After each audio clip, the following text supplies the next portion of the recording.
when you're in that middle ground, it's very awkward. Yeah, generally, I mean, the idea is you're in some sort of unique situation where you can simultaneously get better hands to fold and worse hands to call.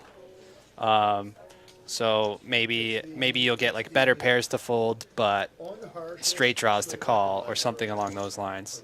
So you're sort of accomplishing a bluff and a value bet at the same time. Triple range merge. Ragnar. Yeah, exactly. But yeah, generally, it takes a fairly unique set of parameters for it to be effective, I guess. Yeah. And to feel like you're doing it with purpose. Right, totally. Yeah, not just betting, sort of just to bet. Yeah. Or, yeah, without some sort of objective in mind.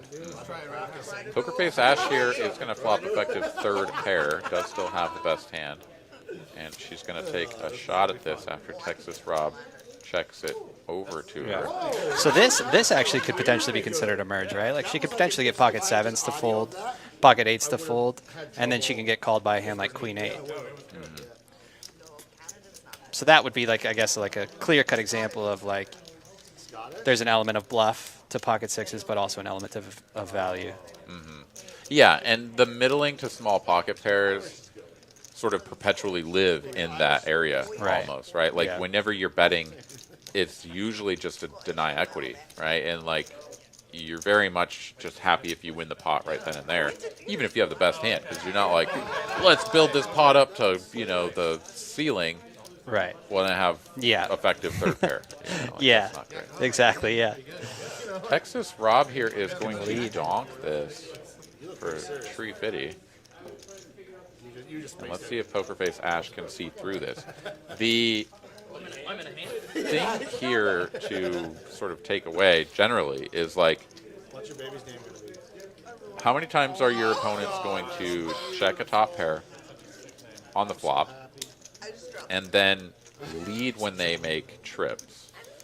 And I would say that most people aren't going to do that. Yeah, I would agree. She is going to make this call.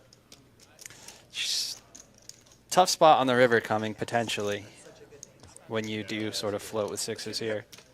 I mean, she's right? She's ahead now. Yeah. But she may have to be prepared to sort of buckle up and call again, which is fairly daunting, I think. It is. That's a seven of diamonds, a pretty good card. I think she might have liked to have seen it like a deuce or three of spades, something like that. But yeah. And if it goes check, check, I mean, she feels decent about it, right? Oh, absolutely. And that's the glory of playing in position, is that if he ever gives up with a check, she just gets to check behind and find out if he was up to no good. Oh, man. Yeah, he's going to put her to the test, and here it is. Can she hero this off with jacks and sixes for all the money? I love hero calls. Nothing against Texas Rob, but I am sort of rooting for a hero call here. I love when people put the cape on, take it to the streets. And this would be quite the hero. It works. Yeah, so it's a little bit funky, right? Like this hand is played out in a way that's a little bit untraditional, because you might expect that your opponent is going to check raise you with things like front door flush draws, combo draws. So this feels maybe more like a straight draw, right? Like imagine that he just has like a disconnected like ace three of hearts. Right? Like, do you really want to check call that hand? That hand sucks. Like maybe your ace high is good on occasion, but like it just feels bad out of position. You'd probably rather check raise that hand. Right. So then when he doesn't do that, then it kind of takes that out a little bit. But what about a hand like Queen 10? Like that's a check calling hand on the flop, right? And then the jack pairs, and you're like, oh, okay, like I can don't lead that because you probably don't have a jack. That sort of adds up for me. The other thing though is, what about 10-8?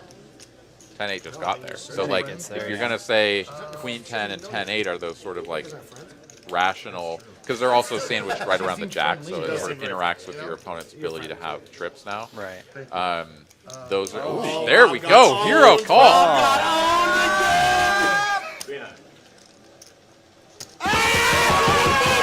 Let's go.